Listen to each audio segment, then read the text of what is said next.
Jesus. 3, 2, 1, go. We here at Slamcast are just a humble wrestling podcast, but our thoughts and prayers go out to the 9 victims of the African Methodist Episcopal Church.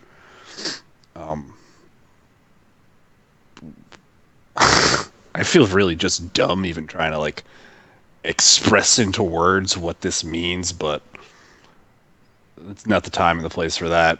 Our thoughts and prayers go out to all of those affected by this tragedy And beyond. yeah, and I want to basically reiterate the words of John Stewart. This isn't basically some random event that occurred. This was a terrorist attack. This was an individual with a set-out plan. He had a set-out thoughts. He wanted to do something, do some harm, do some damage, and he went out and basically did it. So, for everybody out there, we do not condone violence of any kind, and individuals like this. And for those people who are going in and trying to debate if this is a guns issue or if this is a people issue, just set that all aside and just think about the situation here. A racially motivated attack on people just like you and me. We all bleed the same. We're all individuals. We're all free-thinking people. And we're all humans, man. We're all humans. And, in the end, I just hope this monster is basically, just gets the justice that he deserves. Don't try and categorize it other than anything than just a tragic issue. Damn straight. Yeah. So, I mean, it feels weird doing our traditional, but so we're going to give them a moment of silence before we get into this.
All right. Ooh. That feels weird. But hey, if you notice now, we're a little bit later than normal. That's because I wanted to talk about some other important things that are going on in the world of wrestling. But welcome, ladies and gentlemen, now formally to the Slamcast, available on the Retro on Limb Network. I am your host, Brandon Liggan. I am joined faithfully and dutifully, as always, by the man who makes this show run, Mr. Michael Burhan. Hello, ladies and gents. Welcome. I'm kind of here on my own kind of notes. Kind of hyped up because we had a good E3 this year. Such a good. I mean, it was a good E3, but then my hype for E3 has just died. I just want to play everything that comes out. I really just want to play Arkham. Arkham Knight comes out in 2 days, man. I want to play Arkham Knight. Oh, I forget that you get it at a different time than us. I get it Monday. We also got the some other good stuff coming out as well in wrestling. I think we've had wrestling's E3 this week. This was big. Yeah, kind of reasons. This is a big week for wrestling. Yeah. This is why we delayed the show a few days. We didn't want to do it normally. Record on Friday. If we recorded Friday, we would have recorded right smack dab in the middle of what I call what is no doubt the biggest moment in ROH history. Yeah, and I agree. With Best in the World. And I agree. It shows the movement. It's passed the baton on. This was their trial. This last couple weeks on Destination Impact has been their trial by fire. I haven't looked at the numbers. But I've at least been entertained with what I've been watching as a wrestling Well, fan. apparently as a lead-in, it's managed to grow the ratings for TNA. But the rumors are still rampant that Destination America are going to be getting rid of TNA's show from the network. I don't know if it's the truth or not.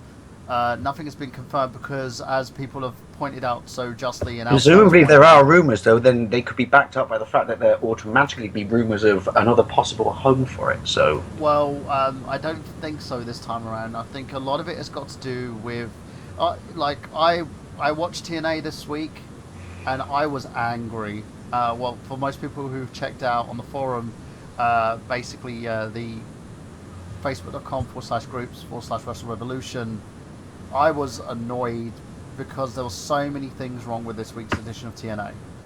And a lot of it has to do with booking. And for the amount of times you have to call out bullshit for booking, and then to have arguments with fanboys who have no fucking clue what the hell they're talking about, kind of annoys you. You know, I'm just saying, it does kind of piss me off a lot. Well, I mean, look, TNA's booking has always been TNA's problem, but let's go on to Ring of Honor because, I mean, I think it'd be worth the good before we go back to back. Yeah, let's talk about the good first because Ring of Honor, I think their product has been absolutely stellar. I think Destination America picked the absolute best time to pick up Ring of Honor's programming because each week it's been, you know, 1 hour for a 1 hour wrestling program. It's been, you know, as enjoyable as you can get. Each match, like each 3 matches that you get to see have been entertaining. You've been seeing rare TV appearances from people you do not see on U.S. television, such as the finest New Japan has to offer.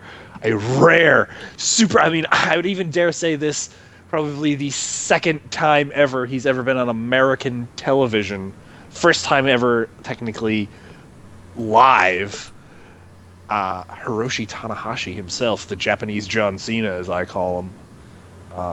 You know,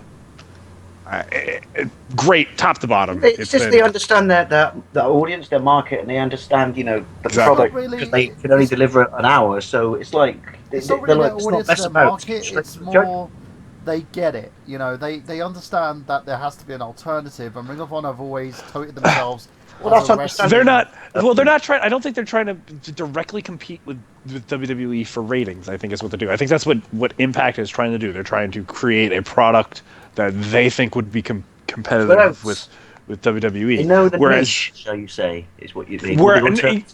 It's very niche because Ring of Honor is just doing what a Ring of Honor fans and a quote unquote independent or internet wrestling fan would think. I mean, you can clearly tell that the Ring of Honor audience is largely male, largely 18 to 35. Yeah. And that's kind of the thing that Ring of Honor does. They promote professional wrestling.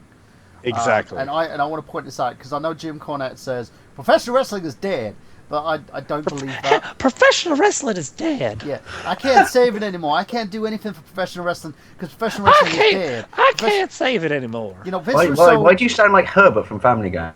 That's kind of how Jim Cornette talks like in my head. Vince Russo killed professional wrestling. He killed professional wrestling. I want to kill Vince Russo by putting my hand around his neck, and I want to make sure that guy is dead. And I want to make sure that guy is dead. That's how like Jimmy does it, but you know, in all intents and purposes, he believes that professional wrestling is dead. I believe professional wrestling is alive in Ring of Honor. Yes, they've had their hiccups when they transitioned over, but as a company, I think they've been going from strength to strength. The amount of Ring of Honor talents that have been signed on to the WWE and have succeeded in the WWE shows to you what the hell that this company is doing and how the amount of Ring of Honor talent that they're showing now. Yeah. I think that is future WWE talent. I mean, look, ACH, that's a guy who, I mean, I think ACH needs a little bit more seasoning. I think if ACH builds his reputation a bit more on the independents for like a year, 2 years, and Adam then Cole, signs. Adam Cole, definitely. Exactly. Adam Cole's another one. But I think Adam Cole might have gotten a tryout, or he's... Don't run before you can walk, basically. Exactly. In reference to ACH, like I think if he builds a following more worldwide, like I'd like to see ACH booked in Japan maybe first before he goes to WWE. Another guy who's on the WWE radar as well, the Bullet Club member and IWGP World Champion, of course, AJ Styles. I see. That's it's suspect on whether he's not on the radar. I believe now that Joe's there, I believe Styles is going to follow, and I believe Styles is going to make the jump. Man. I think the chance. His money's good. His money's good at the moment, but I money's good, but the fact that he could make pretty much close to what he would make in a year worth of, or no, in like 6 months in the WWE for. Yeah, but if they gave him the same deal that Samoa Joe had to begin with, which was he could work independent dates, he can work his Japanese dates. Nothing will change. He's just I don't think. Here's the thing, though. I don't think Vince is going to let the IWGP Heavyweight Champion on his show.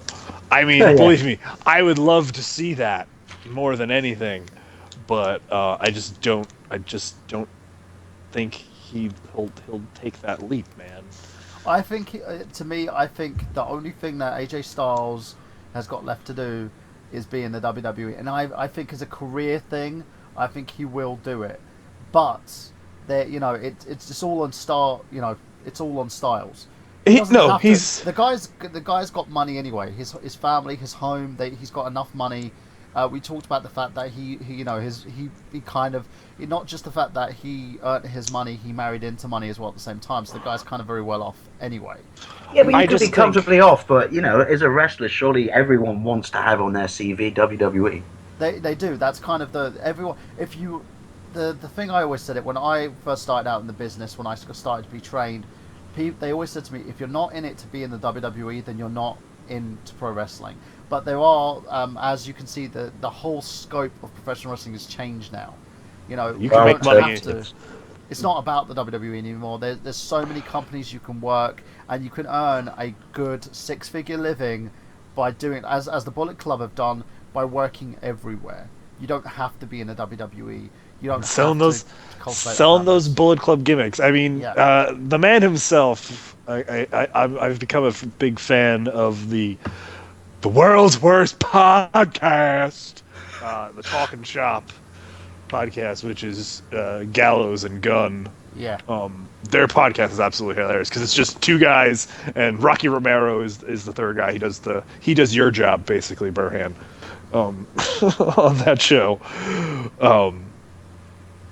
It's a great listen if you got like a half hour, because it's two guys on the road, literally just it's just like being in a wrestling locker room basically, or an after party, just a bunch of guys drinking beer. It's a great listen. And they've also got on the roster Alberto El. Shall we put a link to it down below later on, peeps? We will do. We'll put it in the nice little comment section below. We've got Alberto El Patron as well on the roster. Again, he gets a very nice living. He's earning a living outside of the WWE and gaining an American following still, using his kind of credibility he gained from WWE to keep his movement going on. You got BJ Whitmer, who's kind of on borrowed time, but to me is one of the BJ Whitmer is just like the guy. He's the guy putting over all the new young talent. I love what they're doing. Yeah, with Steve Corino. With Cody Carino, their young boy. That's such a great. Like, I can't believe like WWE or any other company hasn't ever like done that before. Like, I mean, I guess they kind of did that with the NXT. The first season of NXT was, I guess, like a young boy competition. I don't know, but I like that fact as well, and the fact you can tell the kid's trained. But the fact that he's going in there... I didn't know Steve Carino was a father at his... I never knew. The kid looks a lot like him as well, though. I think he's definitely wearing his boots. But I didn't... Like, I always thought when Carino was having his run in ECW, he was a really young guy. Like, 22, 23, 24, or something like that. Oh, wow. I didn't know he had a kid already. Jeez.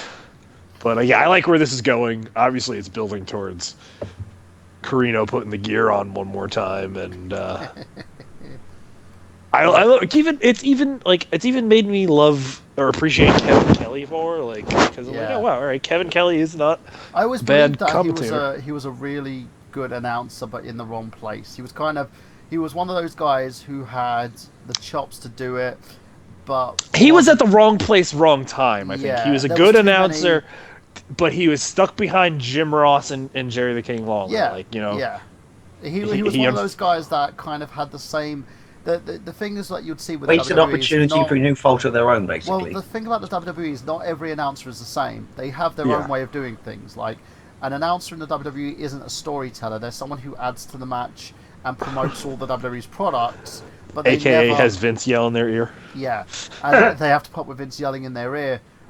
When there's some who are kind of more entertaining. Like, for instance, the reason why Todd Pettengill didn't last so long in the WWE because he was more entertaining than basically the announcing position. Does that make sense? He was more of a character. He made exactly. He made like boring matches ridiculous, like made me want to watch like Adam Bomb. He made Adam Bomb seem like an intimidating character without like just ridiculous when it was just ridiculous stupid stuff at that time. But they just knew where to put the individuals. That's variety is good. So well, the thing is about WWE is there's no variety. As an announcer, there's no variety. It's uniformed.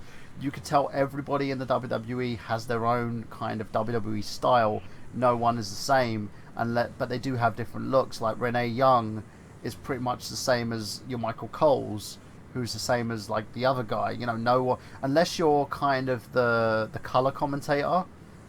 It's always the play-by-play guy. The lead announcer is always just one trick pony, and it's like, there's no character. In typical Slamcast fashion, this has been like a 20-minute rant that started off about Ring of Honor, and we've just branched out onto like 25 different other things. No, I wanted to basically just say, I didn't get to watch Best in the World yet, so I'm not gonna like compliment. I'm gonna try and watch it before the next Ring of Honor taping. But I think we do need to give a big shout out to Jay Lethal. Yes, because if there's anybody, the true best in the world, in my opinion. No, absolutely. If there is anybody who has ever deserved to win a World Heavyweight Championship that hasn't yet, it's this guy. And I only saw the end of the match where Jay is clearly, and I've only met Jay a few times. Like, I'm sure Jay has no idea who the hell I am, but like, you know, he's a genuine nice guy. Any of the 3 or 4 times I've been in the locker room with him, he's always treated me just like, you know. He didn't for the person who the person who he was in the wrestling world, he didn't big league people. Like, he showed up to my friend's funeral, he so if there's anybody deserves this, it's Jay Lethal, and he gives that whole Sheiky Baby analogy of humble. He's absolutely one of the most humble people I've ever met. Like, was doing a podcast with my friend John Harder for his first episode of his podcast that he was trying to launch, or like second or third or something like that. I think Brother Bill was the first one. But yeah, took the time out of his day. Ring of Honor television champion just leaves the belt in the office with a bunch of guys to dick around with it or whatever. Totally just like humble guy. Not was like, not so it's nice not to a see big that nice guys don't always finish last. Exactly. Not like for a guy who has had the level of success that he has had in the wrestling business. There are people that have way fucking bigger egos and just like act like it's a job. Jay Lethal was just hanging out with his guys that he started with. But that's kind of the thing as well. But the fact is, when it comes to Lethal, he was built up so well as a credible heel. Absolutely. As soon as he won the TV title back, he united himself with the House of Truth. It made the stable more credible because they were rebuilding the House of Truth. Truth Martini is runs with that TV title. Truth Martini is how I wanted Brandon Gold to be, basically. Like a little bit of what Truth Martini's doing compared with like a little bit of the Ari Gold entourage character. That's exactly what I had in mind. But it's so good. So great. Have you seen the intro for like the Best in the World pay-per-view? And he does the intro. And it's amazing. The guy could sell you gold. he's literally one of those guys who's got a silver tongue. He's a great manager. I would say he's probably even up there with guys like Paul Heyman. The fact that he can sell a big match. Jay Lethal being promoted and also being given so many big wins. He beat in his only match in Ring of Honor Alberto El Patron in a single match. Elevated himself, elevated the TV championship, and Lethal said it best where he goes, "I made this belt. This belt, exactly. That belt made you. That belt made you." That was like, oh man. Yeah, I totally agree, and it's a great standpoint here. You had two of the big guns. You had a guy who was undefeated for 2 years with the Ring of Honor World Championship in Jay Briscoe. Jay Lethal, a man who has basically since returning to Ring of Honor. Actually, you just gotta say it. 2 year, boy. I've been undefeated.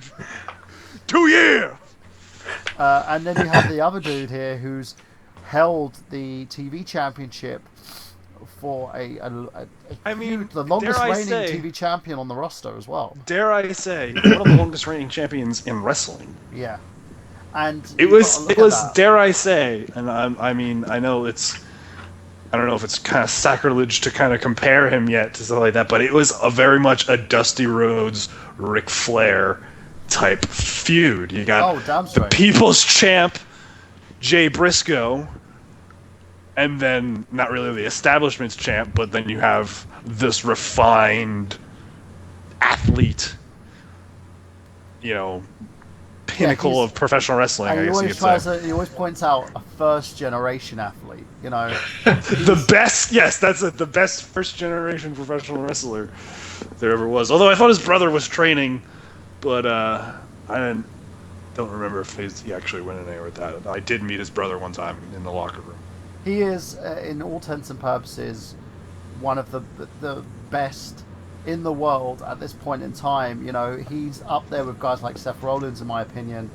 I think he's the best wrestler to never get a chance in the WWE. The best definitely. American wrestler to never get a legitimate crack in the WWE. Definitely. A workhorse, basically, who's never been absolutely. given Yeah, absolutely. A humble guy. And a humble guy. He's doing loads of interviews. He's the one who's doing the media rounds at the moment for Ring of Honor. So think about the fact that this guy is going out of his way and making the company bigger, more well-rounded.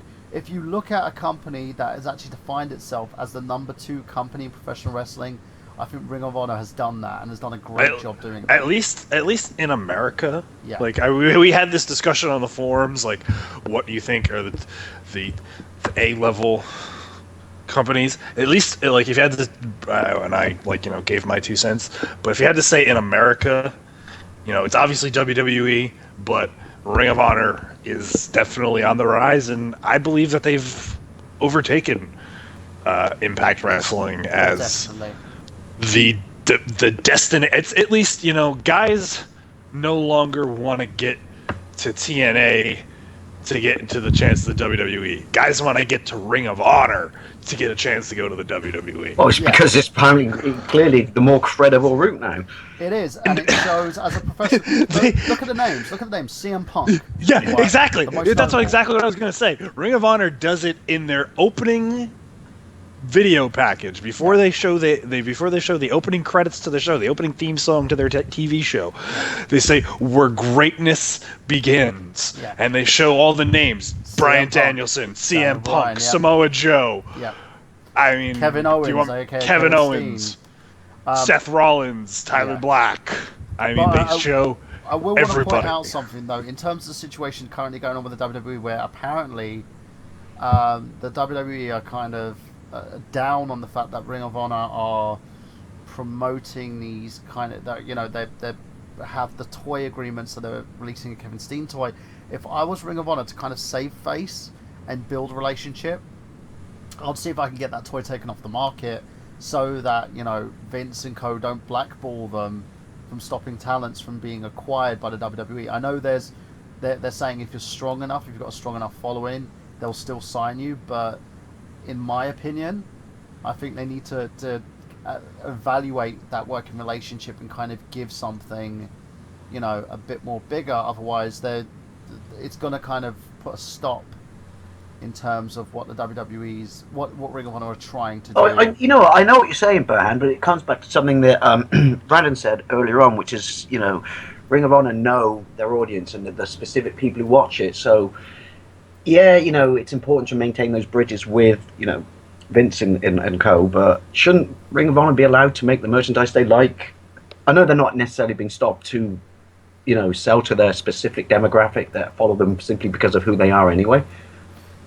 I would say no, because in terms of political standards, this could end up killing their relationship with the WWE. I don't think so. I mean, they're not gonna, rescind the right to use merchandise. I mean, to use video footage, because they're gonna want to release a Seth Rollins anthology DVD series at some point in time, and at some point in time they might want to include some of his matches on the independents and stuff like that. The only reason I say that is they should be allowed to look after their own, audience that would stay with them. Exactly. I think, what I think they do, if and I'm just like, just me speaking hypothetical business guy, what I would do in that situation, if I'm Ring of Honor's powers that be, I would say, okay, if you want us to take the toy off the market, that's fine. Okay, yeah.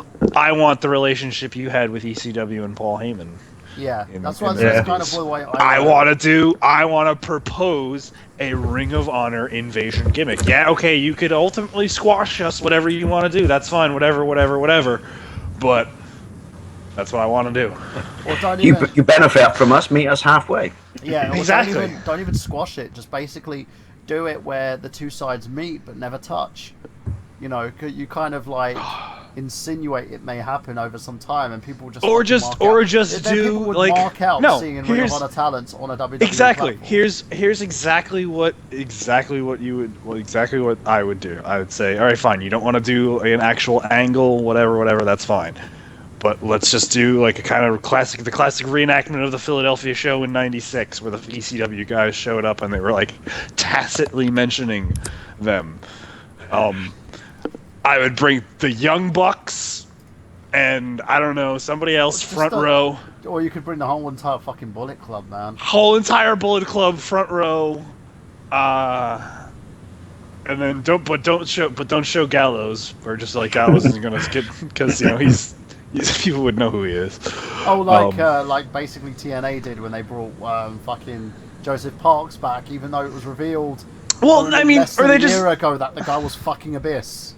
No, but or I just like something simple like the Young Bucks, and then have them jump the Grail, both jump the Grail, super kick party, have them get escorted out of the building, quote unquote, and let the internet hype machine go from there.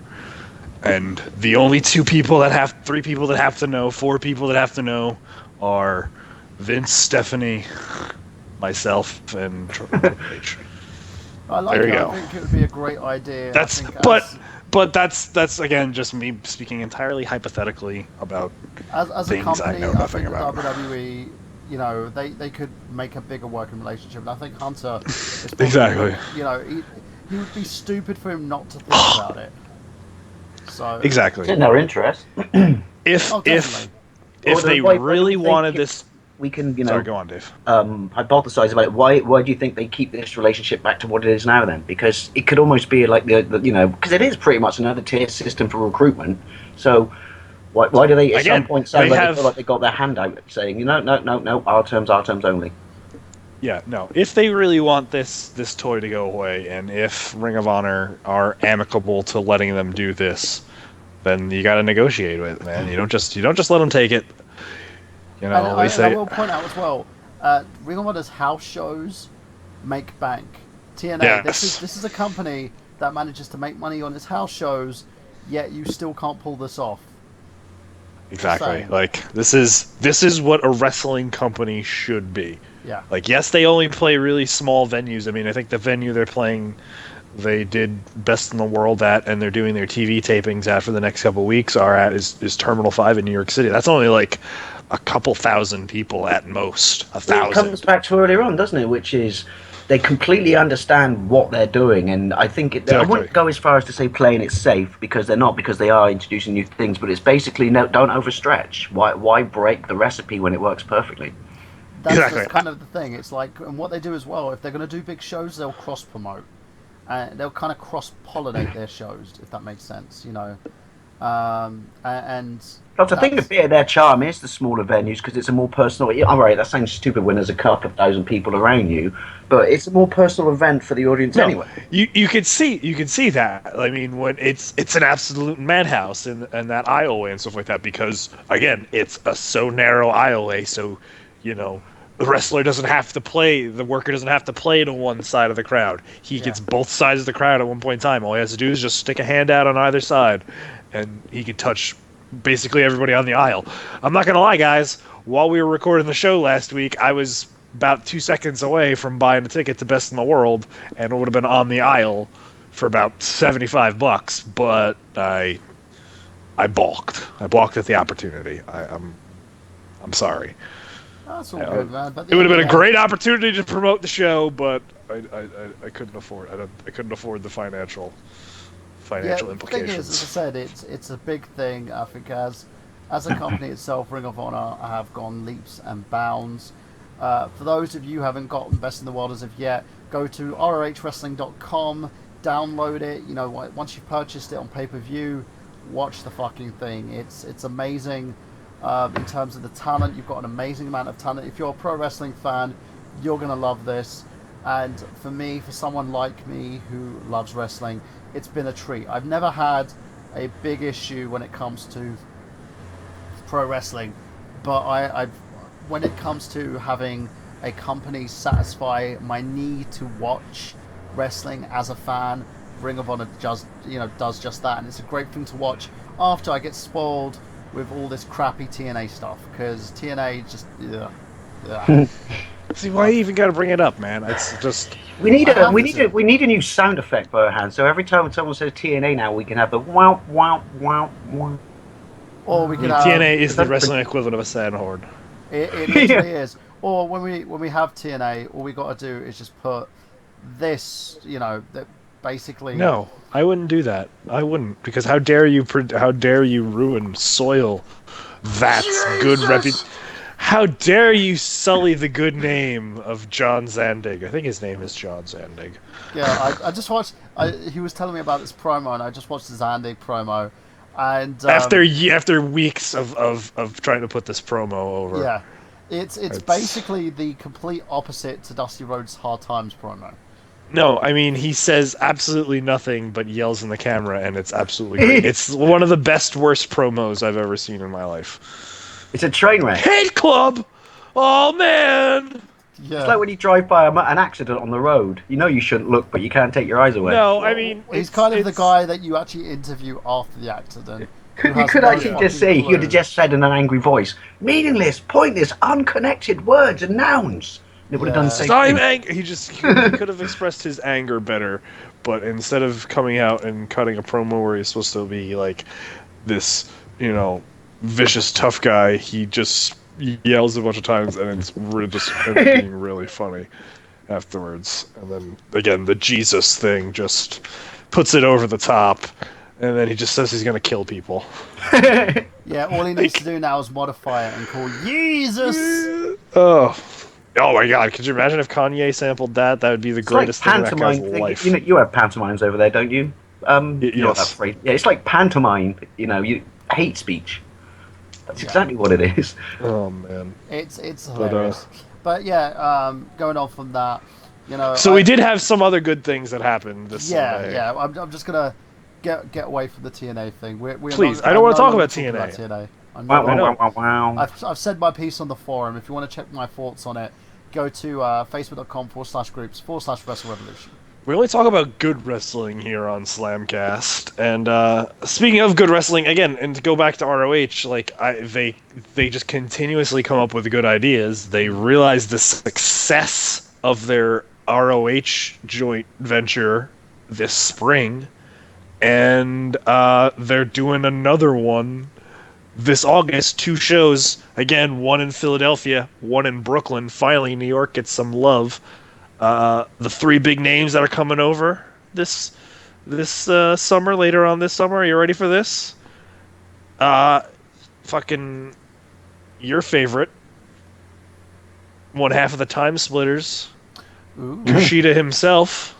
Yeah, I love his gimmick. I love the Martin Fly outfit he wears. Yeah, it's a good thing, and him and Shelley pull it off really well. They actually say I read a thing on one of the other various Facebook wrestling groups that I'm a part of, where Alex Shelley is one of the most respected gaijin in New Japan. They say the Japanese wrestlers really respect the fact that he actually stays at the dojo.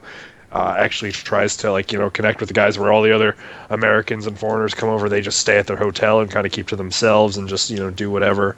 But he tries to interact with them, and it really shows that in the tag team with him and Kushida.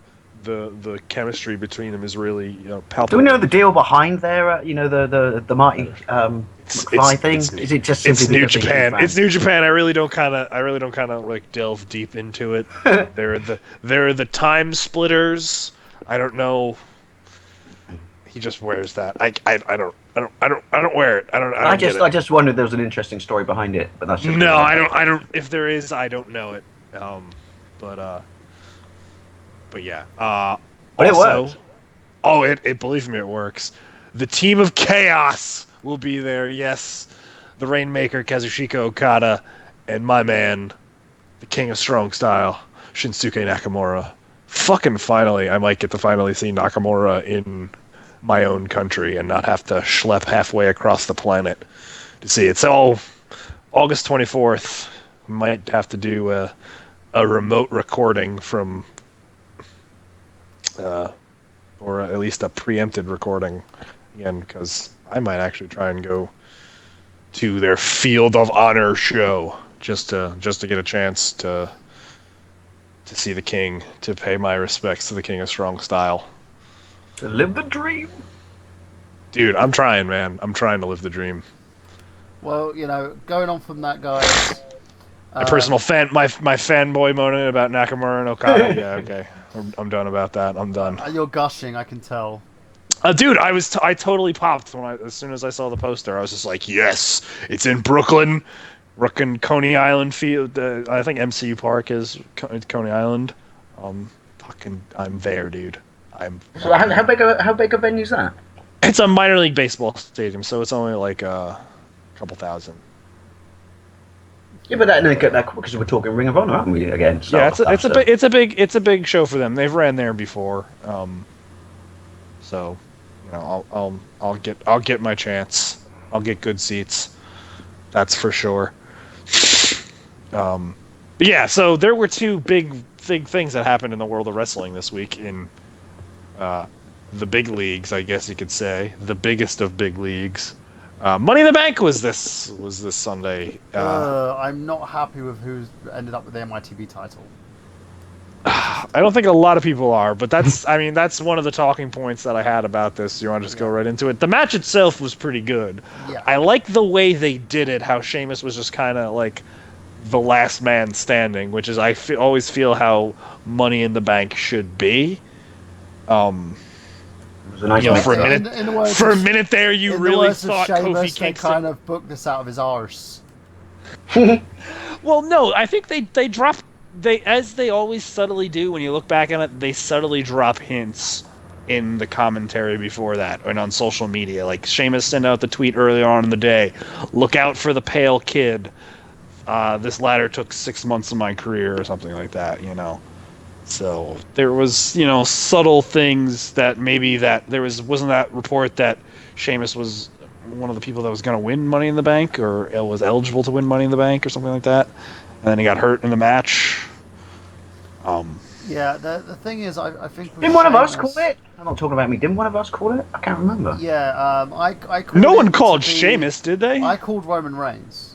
I called Roman Reigns. Yeah, too. I felt Reigns was going to be the guy that takes the Money in the Bank and ends up, cashing it in on Ambrose after Ambrose wins.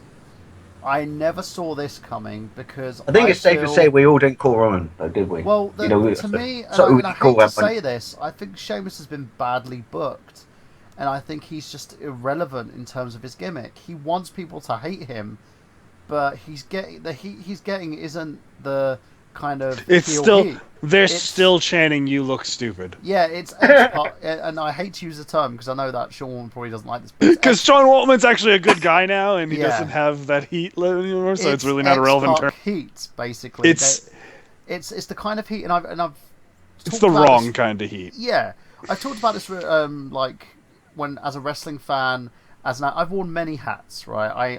I've studied, I've trained as an actor, I've trained as a professional wrestler, I've trained in terms as a director, and I've also trained as a writer, and I've also done a bit of stand-up comedy. And the same thing goes if you ask the Dolph Ziggler's, if you ask anybody out there who's done stand-up, it's about engaging with your audience.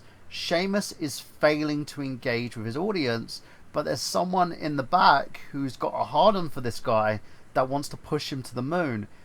I've got, for me, I felt that Reigns, they could have capitalized on it and have Reigns do a double turn to kind of cement himself in a main event position to eventually turn him face later on, a la what they did with The Rock, in a sense.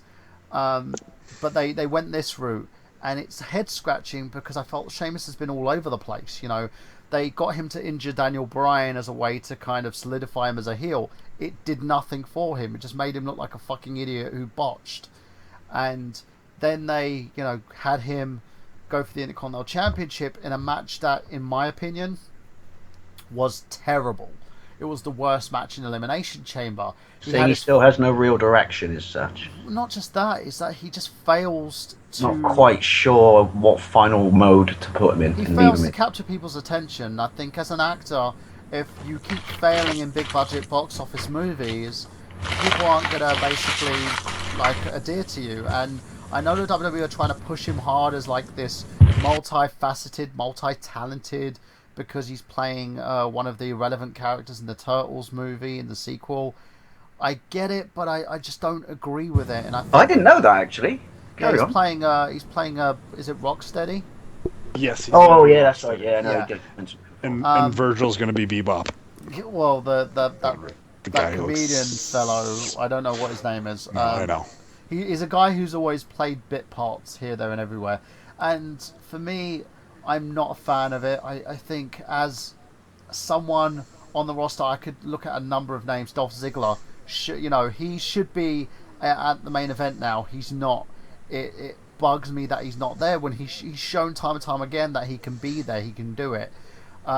You've got So what you're saying is guys- someone in the back rooms has got the Woody for the wrong person for the job. And a lot of it is due to social bias in the WWE as the usual, which is he looks good, he's got a ton of muscle, and he's someone who can talk on the mic, but he was always going to be a mid-carder. He's a career mid-carder because he's someone who fails to get over with his audience because he doesn't let the audience know who he is. So he ticks all the boxes apart from the final one needed to make him an A Yeah, gamer. he's not honest with who he is in terms of his character.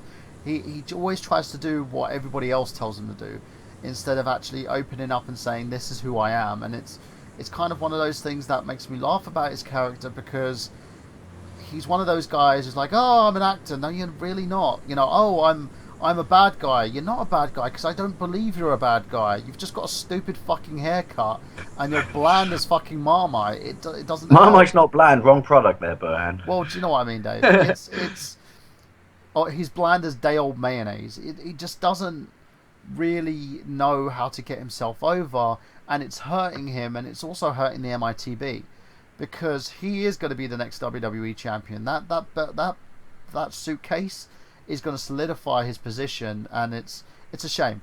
I know I'm ranting, so I'm just going to stop now. When it comes to Sheamus, I think it's always been who they put him up against as a heel. Like when he was up against Triple H during his initial heel run in the company, he was great. There have been times when they put him up against somebody and he was a heel, and it's been kind of meh, aka a lot of this time. Yeah. But I think there's still hope. There's still plenty of faces to put him up against now that he has that Money in the Bank briefcase. When you're now that he has returned. You could put him up against Dean Ambrose now. Because There's still a chance to deliver with this character. De facto number one contenders. Roman Reigns is always a threat for him. You change Big Show face, put him up against the Big Show. I mean, yeah, it's as I said, it's one of those where I think as someone who can make the guy look good. So it's not untapped potential; it's mismanaged potential. You could put him up against Neville. There you go. Like he's always been good when he's picking on the little guys. Like he's not the guy that you basically will see as the main man. He's the guy who's there to make the main man. That's kind of what Sheamus's role is, and he's like you said, Ricardo, yeah. Yeah, and they're trying to push him as the main man, and this is where I think is where the problem lies, in my opinion. So then, call it. You think he will never make that stance? Then he will never be the man, the top guy. And a lot of it is because they keep pushing him to be. And I think Vince doesn't learn that lesson very quickly. Vince looks at it and goes, "Oh my God, he's got rock hard abs. He's the main man." And it's like, no, Vince, you really need to kind of think about who these people are and what you're going to get out of them. And that's where everyone can't be Elvis. Sometimes you need a Buddy Holly. But see what. Yeah, and it's kind of. I think my point on that being, sorry if any music fans out there I just offended, my point being there's nothing wrong with Buddy Holly, but he wasn't Elvis Presley, was he? Unless, like, Sheamus gets injured, I see him eventually being the company top guy, but I don't think he's going to be the company top guy for long. I think they'll see the audience just hate him and just not. He won't do his job to get someone else over. So do you think he will at some point, however, albeit a small time it is, he will hit the big time in the sense that, there you go, we put you in this position, and then it will just frizzle out because he's not the man for the job? Like his last two title attempts, that's what happened. He had the main belt, it fizzled out because they didn't know how to book him. Then he had the secondary main belt. It fizzled out quickly because Daniel Bryan got over because Sheamus, again, they tried to book Sheamus as strong.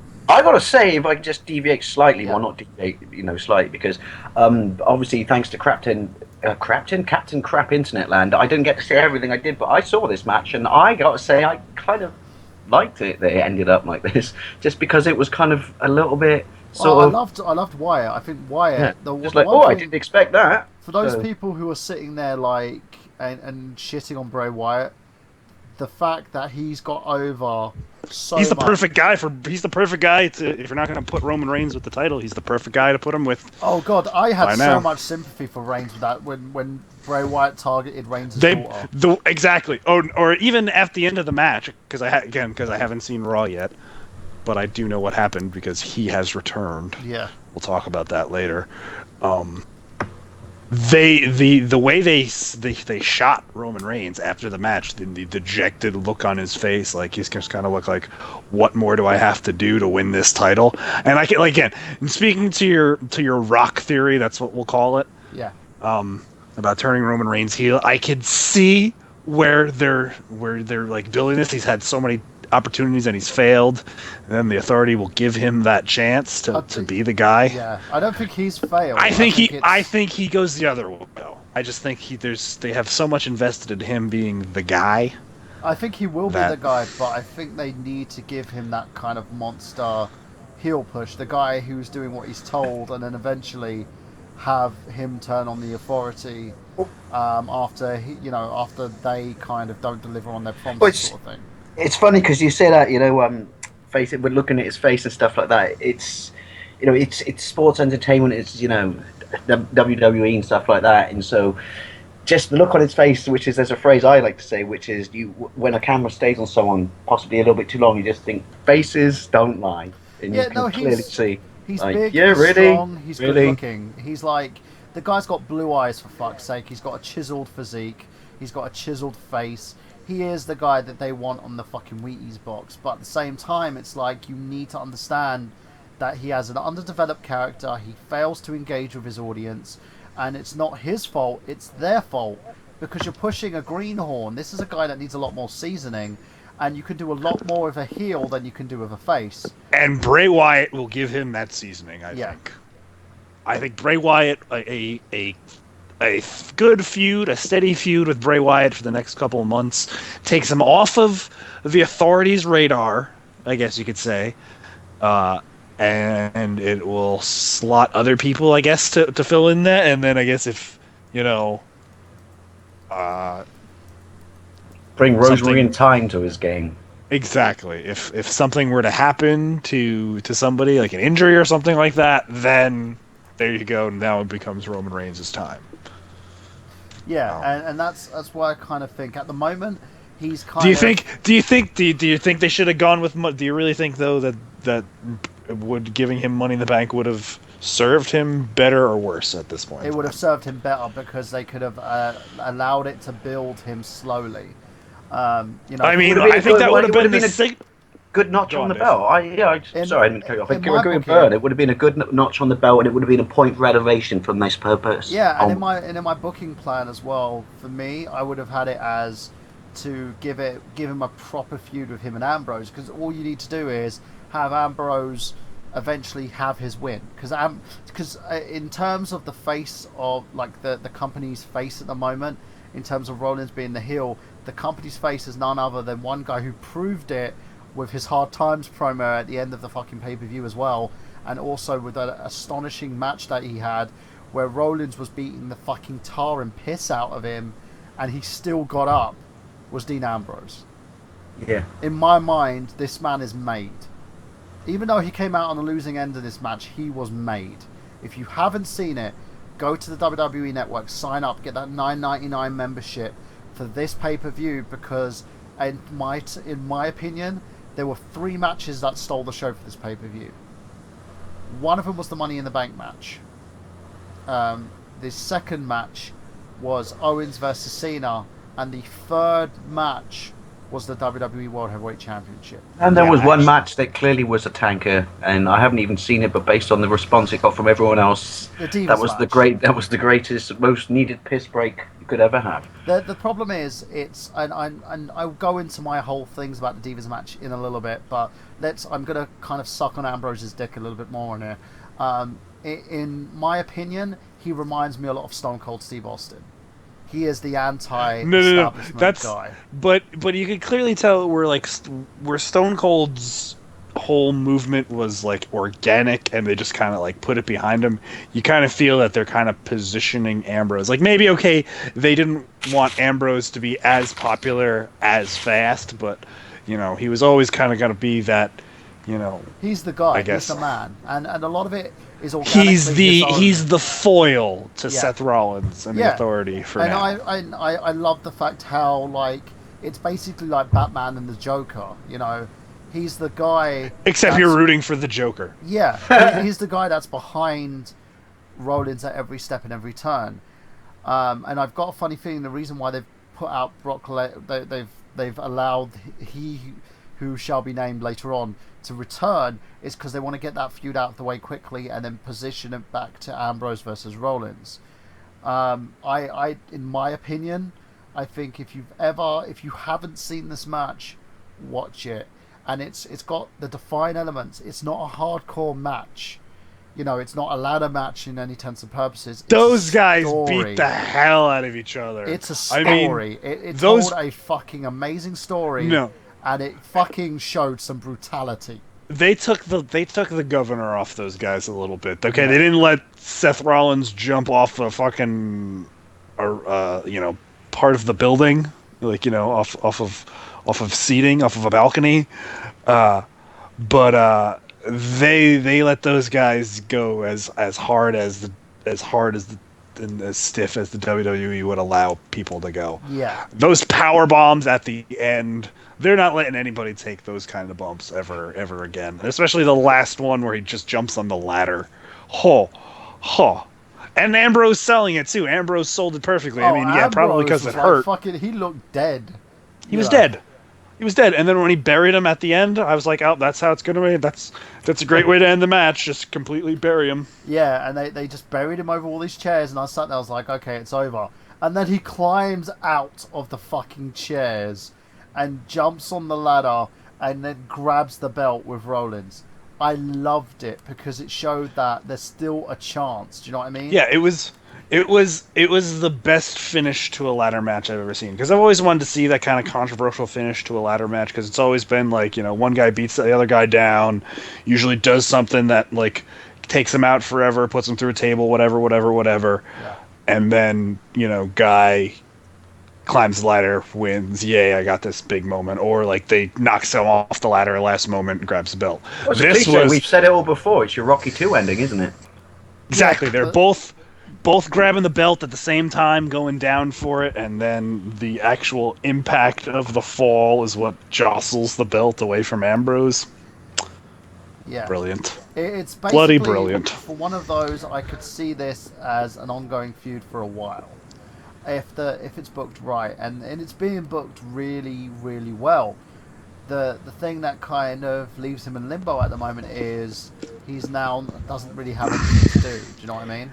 I think that's why putting him with Sheamus, shotting Sheamus into that like de facto third position, because like I said, the title picture is always good when there's legitimately 3 or 4 legitimate competitors. You also still got Orton, sliding around there. Yeah. I do love the Sheamus Orton thing they've got going on at the moment. I have to admit, Orton. Yeah, I mean those are. He's selling he's selling Sheamus. Well, that's Orton could get over a broom. So it's fully showing, believe that.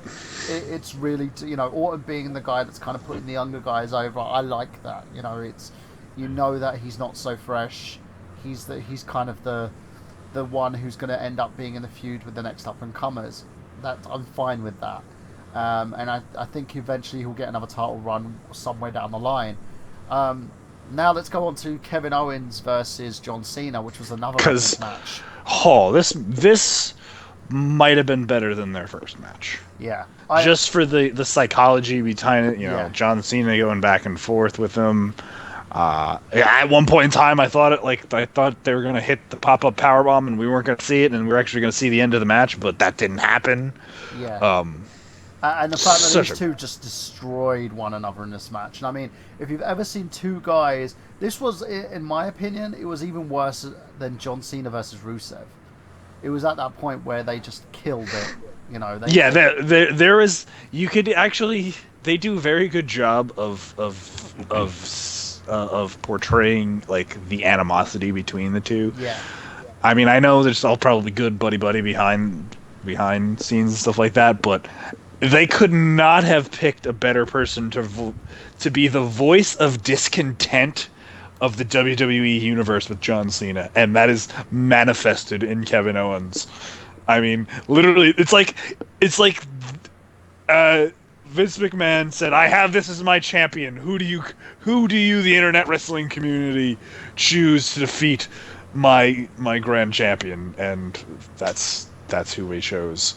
Yeah. It's like one of those gladiatorial combat things, and these are two guys that absolutely beat the absolute crap out of each other. Oh, that twisting powerbomb that he did, where he just like twists Cena over. And just, he did a freaking brain buster to him. That too. It was off the top rope. It was amazing. And in terms of Kevin Owens, how did they convince Vince to let them do that? Like, I think it was John Cena. He was cashing one of his chips. He's like, "Look, the kid wants to do it, but he's too afraid to tell you. We're gonna do something. Yeah. Please don't be mad." Definitely. What the hell did they do? Yeah. God damn it, Cena! You got a broken freaking neck. It was a great match, and you had your thoughts about how it ended, giving having Cena beat Owens clean, but they're absolutely setting up for a third and maybe even a fourth match. See, I think they should take a month off, because this would make an absolute amazing SummerSlam match. Yeah. No, I agree. Amazing. Don't ruin it. They set something up possibly brilliant here, so don't ruin it. I want to see more Owens versus Cesaro. I would love to see, like, after I watched it on SmackDown. I want to see Cesaro versus anybody at this point in time. I really need, like, there's a guy who needs to continuously work just to maintain the level of overness that he has going for himself. Like, I know I loved on SmackDown where, because like there was this thing that went on Raw where Machine Gun Kelly, he said something to Machine Gun Kelly, and Machine Gun Kelly shoved him, powerbombed him. He just picked the fucking dude up like he was a paperweight and just threw him. Yeah, MGK, who's like, you know, got to weigh all of like 120 pounds, soaking wet. And he just threw the dude onto that fucking platform. You can tell the platform was like padded as hell as well. But you know what though, I'm not gonna like, you know, debate the guy's music or anything else like that because I know it's not for everybody. But hats off to MGK for stepping up and taking that bump and being a man, being a real man and taking that, because that was a insane. How many musicians and artists would take that? I mean, granted, MGK is not Eminem or like, you know, Flo Rida. He's not my cup of tea in terms of artists. He's not. He's kind of one of those guys who just it's like he's screaming for attention, in my opinion. But watching what happened with him and Owens, when I saw him do that, I was just like, motherfucker, that's just. All right, I've got to give him props to that. That looks sick. Way to go, Kells. Yeah, that looks sick. You know, and in terms of like what happened, it was amazing. I would love to see, you know, and they kind of spawned off that when Cesaro goes and touches him and goes, "Oh, just so there's no misunderstanding, I pushed you first," and then he walks off, and I was just like. Oh, it's brilliant. And watching him and Cesaro have such a smash mouth match on SmackDown, people just like, I had a few mates go, I don't like the fact that Cesaro lost. Owens couldn't beat Cesaro. I'm just like, dude, just fucking, the match was amazing. And he's a heel. He's doing his job. You know, he's. What are you complaining for? Come on, you got to see a dream match. Yeah. You saw Claudio Castagnoli versus Kevin Steen in a WWE ring. Exactly. Shut up and deal with it. Plus, people don't seem to think, you know, possible long term and stuff, though, or other events, which is maybe there's a little reason it's played out this way. Yeah. Maybe if we played it out your way, it will be incredibly boring, and you can just carry on as you are, or it could set something up for an amazing other event. Get with the program. That's exactly it, and it's a great thing. I enjoyed the match itself. It was actually a big highlight on SmackDown. It stole the show for me for a kind of a show that was otherwise. Like just promo heavy, you know. The one thing I tend to get annoyed when they do a show promo heavy. I understand why they did it, but it's like you've got WWE.com for that. You don't need to stack SmackDown with all these promos. But it did its thing. It was great. Yeah, but that's just the old dodgy thing, which is they're covering all their eggs in many baskets because it's like, well, you know, the kids may not all have WWE, so we need to make a network. So we need to make sure that we keep it. Yeah, they're trying to sell it. They're trying to sell it as much as they can, and I get it. But it was a great match. I enjoyed it. I want to see more from these two. I would love to see Cesaro versus Owens 2 on NXT, or even Cesaro versus Owens 2 at a pay-per-view. I think the matches they will have would be a pay-per-view level match, and I think he would be a good surrogate for John Cena until Cena makes his way to come back, because they need to sell the injury. Because Can I really just add a little observation? Yeah. Based on what we've been talking about so far, but it's someone who's not as, you know, grizzled into wrestling as you guys are, you know, it's stuck in there now and addicted thanks to you, and it's cost me a fortune.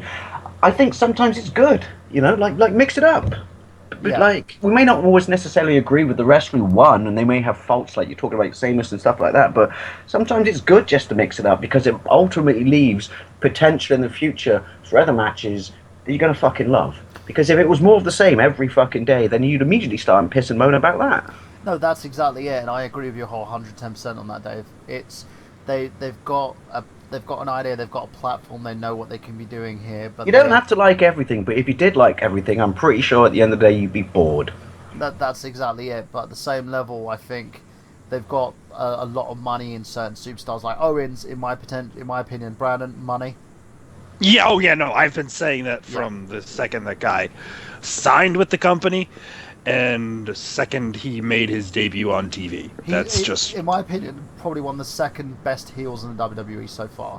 Although, having said that, to contradict myself, but I mean this hopefully in a way that will make sense, I think it's safe to say we can all agree on this, which is sometimes you do wonder, even though, you know, mixing things up is good, that possibly you picked the wrong individual for this, but then that's just the observations of No, the but fact. that's exactly what I put out with Sheamus on that one. And Rollins, in my opinion, is the best heel in the company right now. He's, I know Vince Russo is a Rollins mark, even though he sits there and says he is a bit of a hypocrite to himself because he says that indie guys don't make money, yet he's actually a big fan of an indie guy. So yeah, there you go. They don't make money, yet the WWE World Heavyweight Champion is an indie guy. The former world champion who left the company was an indie guy. The former world champion who's currently on the shelf was an indie guy. So It's kind of stupid to say that and have that stance, even though he's contradicts himself. But that's his true stance, which is indie is like any sport entertainment in the world, which is so seriously. You need WWE signed one of the biggest, relatively unknown in this country stars from Japan, and turned him into a household name in this country. Frugal Devitt.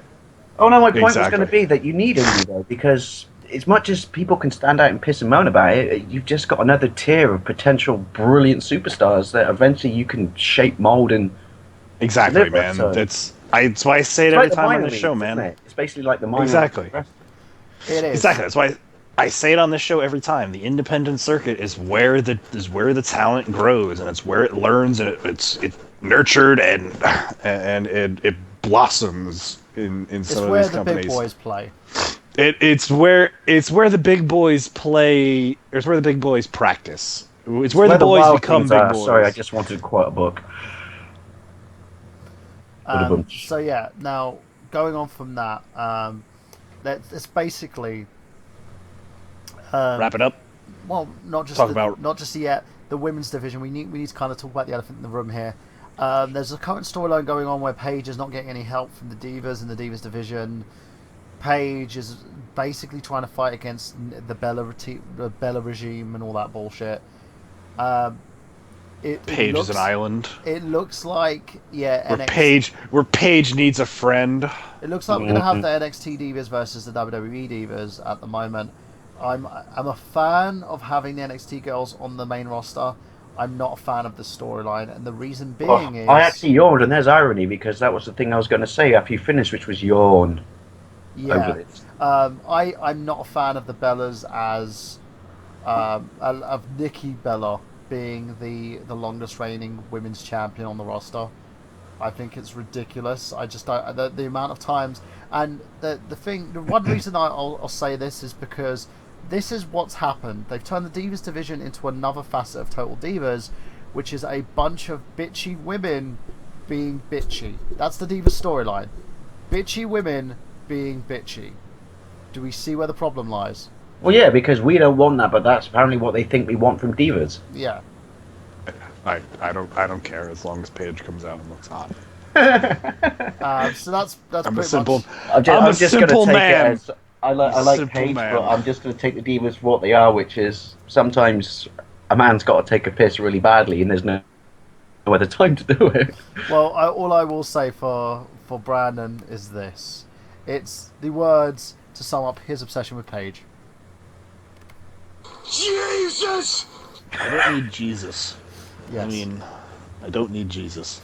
So, what we're going to do now, guys, we are going to go on It's perfectly healthy, okay? My obsession. We're going to go on to the Iron Sheet Tweet of the Week, so let's do that. I think we've all been very nice playing around Paige lately, though. Have you noticed? There's been no Paige creepy moment of the week for a while. She hasn't been on TV. I mean, I don't know if those are going to increase when she gets on TV again, but yeah. I mean, look, I like to think my admiration is purely respectful. I just enjoy her hair. She's a beautiful young woman. I'm just being very aware that her dad lives in this country. So, so let's go on to the Iron Sheik Tweet of the Week. So let's do it. Yeah, because it's Oh, sorry.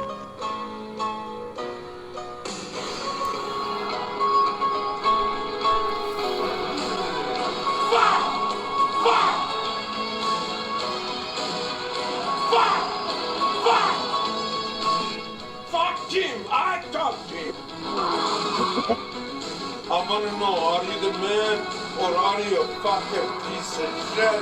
No good motherfucker. Fucking bullshit! Bullshit, Hulk Hogan. I'm the rare All-American gold medal. You are good. You are the best. But you know, I beat the fuck up. Fuck! Fuck! Oh, ho, ho! You know it, jabroni! Fuck!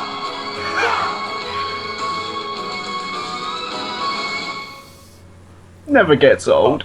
I know. I can listen to that all the time, and I'm not just because I'm stalling to trying to find an Iron Sheik tweet of the week because I haven't read the Iron Sheik's Twitter feed this Plus, week. it's all so fucking awesome as well. The fact that I found that and added that to I kind of... I've elevated the Iron Sheik tweet of the week to a main event level status. It's become so much more epic. I mean, to think this literally started out as just like, hey, man, I want to do this at the end of this show. I think it'd be a good idea. Okay, yeah, let's do it.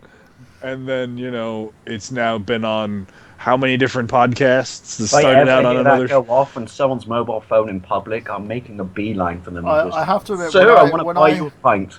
When I do the Iron Sheik tweet of the week myself, it does feel like I'm basically banging your girl. It's just like, no. It's like you're gimmicking. You don't do it as well as I do. You don't take the care, and you don't have the same level of appreciation of the Iron Sheik humor that I do. If I ever did get to meet the Iron Sheik, and I swear one of these days, I'll do the next time he's in New York City doing a comedy club or a meet and greet or something like that, I'm gonna go see him. I'm gonna shake his hand. I'm just like, sir, you have provided us with endless of amounts of entertainment. But and then I'd like to think you would say, now where are you parked? And you put rose petals across the car park to where his car is. I mean, he deserves it. People, and then sure hold his robes and like, you know, when he's on stage, he brushes his brow with his clean. I would. If believe me, if I was like in the territories at that point in time and coming up, I would love to have been the lackey to the Iron Sheik. The American lackey to the Iron Sheik. Do you think the amount of heat that he would have? The Iron Sheik has a white manslave. Like, that would have been. And I totally would have. And I totally would have loved to do that. So the NBA finals are over. Iron Sheik loves basketball. Iron Sheik had a particular interesting set of words to say to the loser. And the greatest player in the world, Mr. LeBron James. He goes, hello, King James. You the real? Are you the birdseed balls tonight, Bubba? NBA Finals 2015. Is that not good enough for you? Do you want me to do one better? Yeah, it needs to be a bit more. How about that? The @RealVirgil equals the birdseed balls. I like the birdseed balls today. I don't know why. That just... It's like I'm obsessed with the birdseed balls right now. Is like that not good enough? You like the birdseed balls? Is that not good? I like the birdseed balls. I just thought. Let's get something more gritty. Let's do something more gritty. Okay, hang on. I'll do it. I'll do it. Are you not satisfied, Burhan? I am. I am not sports entertained. I admit, like I am just kind of half-assing it. I could nothing tell. wrong with that. Yeah, I didn't really. Like I said, I didn't really. Okay, here we go. The Iron Sheik, of course, weighs in. Here, this is the one we're gonna use. So we're gonna edit all that other stuff out. So this is the one we're gonna use. Shaky Baby had particularly poignant comments on the greatest news story of the week. Dylan Roof, you no good piece of shit, low life motherfucker. You never be an American. I wish I break your fucking neck, suplex you, make you humble. Hak tuah! I can imagine that's what the Iron Sheik said. There you go. And that, ladies and gentlemen, is your Iron Sheik tweet of the week. Fucking bullshit! There we go. Took me a while to find it, but I got it. I just wanted... You know what my strategy is? I go and look for the ones that are in all caps. Yeah, because then you know he means business. So there you go, ladies and gentlemen. We're going to go on to plugs now, just to plug our little bits and pieces. The show does double duty tonight with I Got Gameplay, so we're going to have both shows on the I Got Gameplay. Make sure that you check it out. We're going to have Slamcast as our kind of lead-in, so this would be the Ring of Honor. You realize we've been doing this show over a year now. We have been. Yeah. We've been doing the show over a year. And wow. Shit, how long have I been on it? Been on this show over a year. You were on the first one. Yeah. My first one, at least. Holy crap! And I like to 'Cause- say I have a love-hate relationship with you guys because I was not a wrestling fan until you brought me on it, and now it sucks been up a quite year. a lot. I think we have to do this now. We have to do a Dave Wade 1 year retrospective. How you're doing now? Your Yeah. first year Who as a is true this wrestling fucking fan. English idiot at the start, and then hopefully it ends up with he has some relevance. Well, but on he's a, still on a really- more on a more somber note, though, guys, this will be in 6 weeks' time. I will actually be leaving Slamcast for a couple of months, and just it's a just couple of months. It's not forever. well, it could be 2 to 3 months, could be a little bit longer, depending on when I get internet back up. And basically, it's I'm going through quite a little bit of a journey at the moment myself. From when I Well, started. then, Brandon, I think we should have a if we do a 1 year retrospective. I think we should Sad have a Hulk farewell. A farewell, That's episode when towards Burhan. we do it. That's when we're gonna do the 1 year retrospective when it's Burhan's last show. That's when we'll. I'll buy some party poppers and everything so we can have cheap. Sad English Hulk. I feel bands. like every time you start doing this, we should start playing Sad Hulk music. Do, do, Yeah. do, do. Yeah, I'm not going to go too much into it, guys, because if you check out Bird, IGG, right, for the final episode, I- you need to do a movie clip, right, where we're going to play the Hulk music, and you have to buy a shirt from a charity shop that's 4 sizes too small. Well, I'm put it gonna- on, and then do the Hulk. I'm going to basically talk about like all the other stuff later on anyway, guys. It's that for me, this is a big thing, being someone who I love, doing this. The fact that transitionally myself and Brandon have been through a journey together. We've been I think since I've the been first through a time since the first time I've actually met Brandon, it's basically we've been on kind of another different level. We've gone from working together as co-hosts, and I got gameplay, me working on a show with them called well, we're not going to even name it. That podcast that we don't like to talk about. Yeah, The thing we shall not say. Because I the hate one to that say 10 apparently times. is going to make its dramatic return any day now. They say that like 6 months later, it still hasn't returned. And, Have fun with that. Yeah, and the fact that we've gelled together so much that we've made. All right, we've made this show. Babies. I got gameplay and all the other shows, and it's been great. And in terms of what we've been together, it's great. And in terms of the network and everything that I've done to kind of Are shape the you network. woken up, Burhan? No, it's basically someone was just talking to me on the end. Right. And There in you are. terms of on the hands believing the show won't be interrupted. There'll be no issues in terms of how the show will be laid out, because it'll be the same show, same hosts. It'll just have a little less Burhan. So it's all going to be great. We've got 6 weeks here with myself on the show, 6 weeks on the other shows as well. Well, I know in this terms isn't of the show network. to talk about it on Burhan, but I would like to say, because you were the one who did it, thank you for bringing me onto this and giving me a whole other thing in my life to love and enjoy. So Oh, it's fine. At the end of the day, I've always said I'm a storyteller. I love stories, and professional wrestling was a great thing to kind of hone the craft and see stories being laid out and said. So going on from that, now give me back the 700 quid I've clearly spent on wrestling stuff since. Sorry, bad joke. Yeah, But exactly. So going on from that, guys, let's go on to the plugs. Mr. Dave Wade, where can we find you?